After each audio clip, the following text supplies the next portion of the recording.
Hello friends, आज हम class 9 science के chapter the fundamental unit of life का एक क्वेश्चन डिस्कस करने जा रहे हैं। क्वेश्चन है a cell will swell up if. पहला ऑप्शन है the concentration of water molecules in the cell is higher than the concentration of water molecules in the surrounding medium. यानी कि सेल के सराउंडिंग मीडियम का water concentration कम है cell के water molecules से। बी है the concentration of water molecules in surrounding medium is higher than water molecules concentration in the cell। यानी कि जो वाटर मॉलिक्यूल्स का कंसंट्रेशन है सराउंडिंग मीडियम में वो ज़्यादा है सेल के वाटर कंसंट्रेशन से। और जो सी ऑप्शन है the concentration of water molecules is same in the cell and in the surrounding medium. Surrounding medium और सेल दोनों में वाटर कंसंट्रेशन सेम है। और डी है concentration of water does not matter. यानी कि वाटर का कोई सा भी कंसंट्रेशन हो सेल का स्वेलिंग से फर्क नहीं पड़ेगा।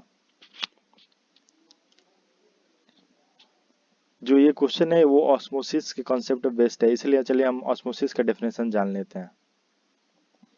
Osmosis is the passes of water from a region of high water concentration through a selectively permeable membrane to a region of low water concentration. यानी कि ऑस्मोसिस में हाई वाटर कंसंट्रेशन से लो water concentration की तरफ water move करता है और ये दोनों जो सॉल्यूशंस है हाई वाटर कंसंट्रेशन वाले और लो वाटर कंसंट्रेशन वाले वो एक सिलेक्टिवली परमिएबल मेम्ब्रेन से बांटे गए होते हैं। यानी इन दोनों के बीच में सिलेक्टिवली परमिएबल मेम्ब्रेन होता है। तो जो हमारा सेल है और सॉल्यूशन है उसके बीच में प्लाज्मा मेम्ब्रेन होता है और plasma membrane selectively permeable membrane है, इसीलिए सेल के क्रॉस जो वाटर का मूवमेंट होता है वो ऑस्मोसिस से गवर्न होता है। चलिए हम और ऑप्शंस को डिस्कस कर लेते हैं। ऑप्शन ए है if the concentration of water molecules in the cell is higher than concentration of water molecules in the surrounding medium. Cell में वाटर मॉलिक्यूल्स का कंसंट्रेशन ज़्यादा है सराउंडिंग मीडियम से, तो ऑस्मोसिस के फेनोमेनन से वाटर सेल से बाहर मूव करेगा, इसलिए cell will lose water by osmosis and it will shrink.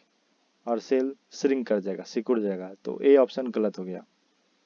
B option है if the concentration of water molecules in the surrounding medium is higher than water molecules concentration in the cell. अब यहाँ पर surrounding medium में water molecules concentration ज़्यादा है cell के comparison में, तो वाटर मॉलिक्यूल्स कहाँ से मूव करेगा, सराउंडिंग टू सेल, इसलिए cell will gain water by osmosis. Cell को वाटर मिलेगा ऑस्मोसिस के फेनोमेनन से और वो स्वेल कर जाएगा, दस सेल विल स्वेल। जो सी ऑप्शन है if the concentration of water molecules is same in the cell and the surrounding medium then there will be no net movement of water across the cell membrane. जब दोनों cell और surrounding medium में water molecules का concentration same होगा तो water का कोई सा भी मूवमेंट नहीं होगा, नेट मूवमेंट नहीं होगा, इसलिए सेल का साइज सेम रह जाएगा, the cell size will remain same. तो इसलिए हमारा आंसर क्या, बी करेक्ट हो गया। The cell will swell up in when the water molecules concentration in the surrounding medium is higher than water molecules concentration in the cell, इसलिए B option correct है। Thank you.